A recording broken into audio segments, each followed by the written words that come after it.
नेपाल की पहाड़ियों में जो कुछ होता है उसका असर नीचे इंडिया के प्लेन्स तक पहुंच सकता है।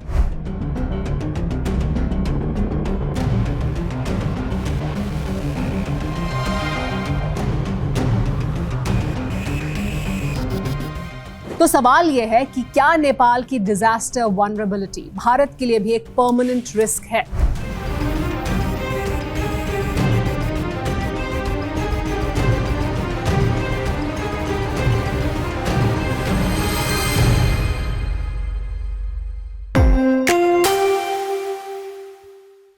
TV9 डिजिटल में आपका स्वागत है। आपके साथ मैं हूं सुमेरा खान। नेपाल में एक बार फिर पहाड़ों से पानी, बर्फ, पत्थर और मलबे का ऐसा सैलाब नीचे उतरा है जिसने कुछ ही मिनटों में बस्तियों, सड़कों, पुलों और इंफ्रास्ट्रक्चर को अपनी चपेट में ले लिया। 26 अगस्त 2026 की सुबह नेपाल के रसवा डिस्ट्रिक्ट में भोटे कोशी रिवर में अचानक भीषण फ्लैश फ्लड आया। शुरुआती असेसमेंट्स में आइस रॉक एवलांच या लैंडस्लाइड की बात सामने आ रही है। कुछ रिपोर्ट्स इसे एक संभावित अर्थक्वेक के बाद हुई एवलांच से भी जोड़ रहे हैं, लेकिन इस डिजास्टर का एग्जैक्ट ट्रिगर अभी पूरी तरह स्टैब्लिश नहीं हुआ है। यानी अभी बहुत शुरुआत है बताने के लिए कि दरअसल ट्रिगर पॉइंट क्या था। बहुत से लोगों की मौत की पुष्टि हो चुकी है, सैकड़ों लोग मिसिंग बताए जा रहे हैं। नेपाल में बड़ी संख्या में इंडियन टूरिस्ट्स भी इस इलाके में मौजूद थे। रोड्स और ब्रिजेस बह गए हैं, हाइड्रो पावर प्रोजेक्ट्स को नुकसान हुआ है और सबसे बड़ी चिंता की बात यह है कि अपस्ट्रीम में डेब्री और पानी के ब्लॉकेज की वजह से एक और फ्लड वेव आ सकती है, ये भी कहा जा रहा है। इसकी आशंका जाहिर की जा रही है। चाइना के तिब्बत साइड में भी इस घटना का असर पड़ा है। गेरोंग बॉर्डर एरिया इससे प्रभावित हुआ है और यही वो बिंदु है जहां आज की ये खबर सिर्फ नेपाल की खबर नहीं रह जाती, क्योंकि नेपाल की पहाड़ियों में जो कुछ होता है उसका असर नीचे इंडिया के प्लेन्स तक पहुंच सकता है। आज बिहार को भी अलर्ट किया गया है। बिहार के 8 जिलों को अलर्ट पर रखा गया है। उत्तर प्रदेश के भी वो जिले जो बिहार के इन इलाकों से प्रभावित होते हैं या जुड़े हुए हैं उनको भी अलर्ट पर रखा गया है। 3 जिले उत्तर प्रदेश के भी हैं जो अलर्ट पर हैं, क्योंकि भोटे कोशी आगे त्रिशूली से जुड़ती है और रिवर सिस्टम आखिरकार फिर हिंदुस्तान में गंडक के रूप में पहुंचता है। तो सवाल यह है कि क्या नेपाल की डिजास्टर वल्नरेबिलिटी भारत के लिए भी एक परमानेंट रिस्क है?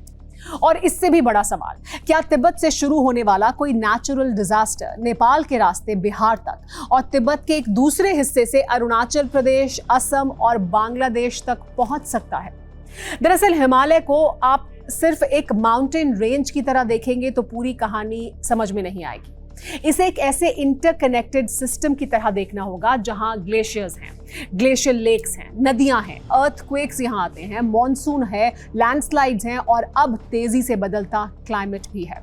और इसी सिस्टम के बीच बैठा हुआ है नेपाल खूबसूरती और खतरे के बीच बसा एक देश है।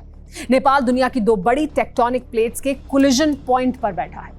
इंडियन टेक्टोनिक प्लेट लगातार नॉर्थ की तरफ बढ़ रही है, यानी उत्तर की तरफ बढ़ रही है, और यूरेशियन प्लेट के नीचे जा रही है। यही वो जियोलॉजिकल प्रोसेस है जिसने हिमालयाज को बनाया है।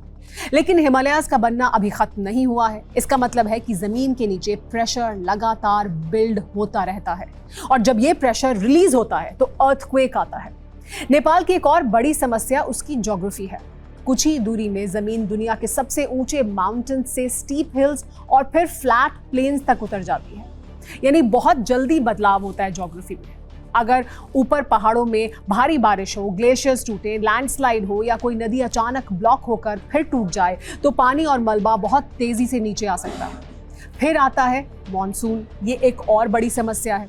हर साल लगभग 4 महीने नेपाल में भारी बारिश होती है और इन 4 महीनों में नेपाल की करीब 80% एनुअल रेनफॉल हो जाती है। नेपाल की नदियों में पहले से हिमालयन स्नोमेल्ट का पानी होता है और मॉनसून आते ही ये वॉल्यूम कई गुना बढ़ जाती है। इसलिए नेपाल में फ्लड, लैंडस्लाइड और फ्लैश फ्लड कोई बहुत अनयूजुअल घटना नहीं है, ये वहां होता रहता है। Nepal disaster risk reduction portal के मुताबिक अर्थक्वेक रिस्क में नेपाल दुनिया में 11वें स्थान पर है।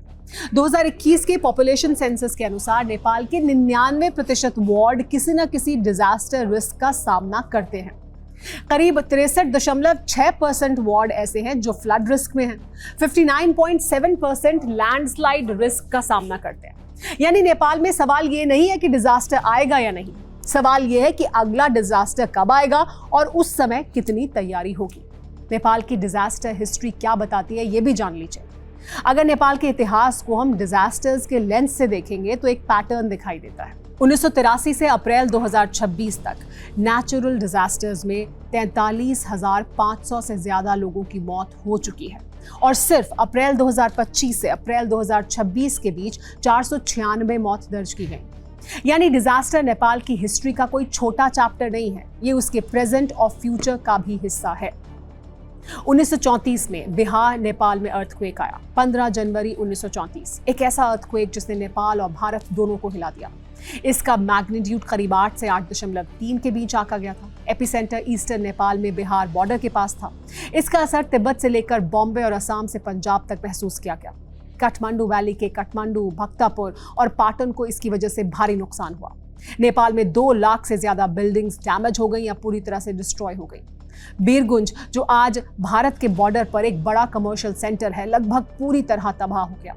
रिसर्च के मुताबिक नेपाल में करीब 8,500 लोगों की मौत हुई और बिहार में करीब 7,000 या उससे ज्यादा लोग मारे गए। यानी एक सदी पहले ही एक बात साफ हो चुकी थी, नेपाल और बिहार की डिजास्टर ज्योग्राफी अलग अलग नहीं है। 1993 में बारिश, लैंडस्लाइड और फ्लड हुआ। 1993 का मॉनसून नेपाल के सबसे डेवस्टेटिंग नेचुरल डिजास्टर्स में से एक था। लैंडस्लाइड्स और डेब्री फ्लो ने 44 जिलों को प्रभावित किया और 1,259 लोगों की मौत हुई। इंफ्रास्ट्रक्चर का नुकसान हुआ। 47 बिलियन रुपए से ज्यादा का नुकसान आका गया। इस डिजास्टर ने दिखाया कि नेपाल में बारिश अकेले डिजास्टर नहीं बनती है। Rainfall, fragile mountains, deforestation, roads खराब होना, अनस्टेबल स्लोप्स होना, ये सब मिलकर एक बड़े डिजास्टर को न्योता देते हैं और उसकी सिवियरिटी कई गुना बढ़ जाती है। 2008 में कोसी ने नेपाल से बिहार तक अपनी पूरी ताकत को दिखा दिया था। ये वो घटना थी जो शायद सबसे साफ तरीके से बताती है कि नेपाल का फ्लड डिजास्टर आखिर भारत में क्या कर सकता है।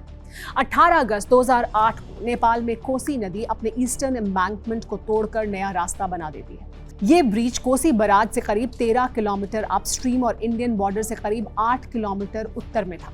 इसके बाद पानी बिहार की तरफ आया। करीब 3.3 मिलियन यानी 33 लाख लोग प्रभावित हुए। करीब 3,700 स्क्वायर किलोमीटर का एरिया इनंडेट हो गया। सैकड़ों गांव और पंचायत प्रभावित हुए और करीब 500 लोगों की मौत हुई। ये सिर्फ बिहार का फ्लड नहीं था, ये एक ट्रांस बाउंड्री डिजास्टर था जो नेपाल में शुरू हुआ और जिसका सबसे बड़ा इंपैक्ट बिहार में दिखाई दिया। यही वजह है कि जब हम आज नेपाल में किसी बड़े फ्लड या GLOF की खबर सुनते हैं तो बिहार को अलर्ट होना पड़ता है, क्योंकि नेपाल के पहाड़ और बिहार के प्लेन्स के बीच सिर्फ एक इंटरनेशनल बॉर्डर है, लेकिन पानी के लिए कोई बॉर्डर नहीं होता। 2015 में गोरखा अर्थक्वेक आया। 25 अप्रैल 2015 को सुबह 11:56 पर सेंट्रल नेपाल में 7.8 मैग्नीट्यूड का अर्थक्वेक आया। एपिसेंटर गोरखा डिस्ट्रिक्ट के बारपाक में था। करीब 9,000 लोगों की मौत हुई और 22,000 से ज्यादा लोग जख्मी हुए। लगभग 2.8 मिलियन लोग इसकी वजह से डिस्प्लेस हो गए और 6 लाख से ज्यादा स्ट्रक्चर्स डैमेज हो गए या पूरी तरह से डिस्ट्रॉय हो गए। माउंट एवरेस्ट पर एवलांच आया और बेस कैंप में कम से कम 22 लोगों की मौत हुई। काठमांडू वैली के यूनेस्को वर्ल्ड हेरिटेज साइट्स को भारी नुकसान हुआ।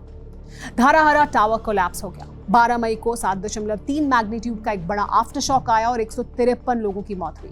इकोनॉमिक लॉस करीब 7 बिलियन अमेरिकी डॉलर्स का आंका गया। लेकिन सवाल यह है कि अर्थक्वेक इतना डेडली क्यों था? क्योंकि नेपाल में बड़ी संख्या में जो घर हैं वो अर्थक्वेक रेजिस्टेंट नहीं थे। रूरल एरियाज में स्टोन, मड और टिम्बर से बने घर आम हैं और रिमोट माउंटेन विलेजेस तक रेस्क्यू टीम्स का पहुंचना बहुत मुश्किल था, उसमें समय लगा। 2021 में मेलामची डिजास्टर, 15 जून 2021 का मेलामची फ्लड एक और बहुत अहम उदाहरण है। हेवी रेनफॉल और स्नो लाइन में बदलाव, glacial erosion, possible natural glacial dam breach और लैंडस्लाइड्स, कई फैक्टर्स एक साथ जुड़ गए। 350 से ज्यादा रेजिडेंशियल बिल्डिंग्स को नुकसान हुआ, 6 ब्रिज बह गए, इंफ्रास्ट्रक्चर और मेलामची वाटर प्रोजेक्ट को भारी नुकसान हुआ। इसे कंपाउंड डिजास्टर कहा गया। यानी अब डिजास्टर को सिर्फ फ्लड, लैंडस्लाइड या GLOF कहकर समझना काफी नहीं है। एक डिजास्टर दूसरे को ट्रिगर कर सकता है, एक हैजर्ड दूसरे हैजर्ड को एम्पलीफाई कर सकता है, और यही नेपाल के फ्यूचर की सबसे बड़ी चिंता है। 2023 में जाजरकोट अर्थक्वेक, 3 नवंबर 2023 की रात जाजरकोट में 5.7 मैग्नीट्यूड का अर्थक्वेक आया। 153 लोगों की मौत हुई और कम से कम 375 लोग घायल हुए। करीब 62,000 घर प्रभावित हुए और 26,000 से ज्यादा गिर गए। मारे गए लोगों में लगभग आधे बच्चे थे। इस अर्थक्वेक ने दिखाया कि 2015 के बाद भी रिमोट वेस्टर्न नेपाल में जो बिल्डिंग वनरेबिलिटी है वो खत्म नहीं हुई है। घर अभी भी अर्थक्वेक रेजिस्टेंट नहीं है। यानी नेपाल की प्रॉब्लम सिर्फ अर्थक्वेक नहीं है, समस्या ये भी है कि अर्थक्वेक आने पर बिल्डिंग्स कितनी मजबूती से खड़ी रह सकती है। अब आते हैं GLOF पर, जिसकी मैं बार बार बात कर रही हूँ। नेपाल का नया और बढ़ता हुआ खतरा GLOF यानी ग्लेशियर लेक आउटबर्स्ट फ्लड। जैसे जैसे हिमालयाज गर्म हो रहे हैं, ग्लेशियर्स तेजी से बदल रहे हैं। ग्लेशियर मेल्ट वाटर से लेक्स बनते हैं। इन लेक्स को अक्सर लूज ग्लेशियल डेब्री यानी मोरेन्स रोक कर रखते हैं। अगर नेचुरल डैम टूट जाए तो लाखों क्यूबिक मीटर पानी अचानक नीचे आ सकता है और इसके साथ रॉक, मड और डेब्री भी आता है। नेपाल में ऐसे कई GLOF इवेंट्स हो चुके हैं। लेकिन अब एक और इंपॉर्टेंट बात सामने आ रही है। इनमें से कुछ खतरे नेपाल के अंदर नहीं बल्कि नेपाल तिब्बत बॉर्डर के दूसरी तरफ बन रहे हैं। 2025 में चाइना नेपाल बॉर्डर के पास 2 बड़े सुप्रा ग्लेशियल इवेंट्स डॉक्यूमेंट किए गए। इनमें पुरेपू ग्लेशियर वाला इवेंट इतना पावरफुल था कि उसने जान, माल और इंफ्रास्ट्रक्चर को नुकसान पहुंचाया और चाइना नेपाल ट्रांसपोर्ट लिंक को प्रभावित किया। नई सैटेलाइट बेस्ड रिसर्च ये भी दिखाती है कि नेपाल ट्रांस बाउंड्री रीजन में ग्लेशियर फेड लेक्स का एक बड़ा हिस्सा चाइना के साइड पर है और 2024 में चाइना में मौजूद लेक्स का क्यूमुलेटिव एरिया नेपाल की तुलना में काफी बड़ा था। खास तौर पर Nepal China trans boundary head waters में कोसी बेसिन का महत्व बहुत ज्यादा है।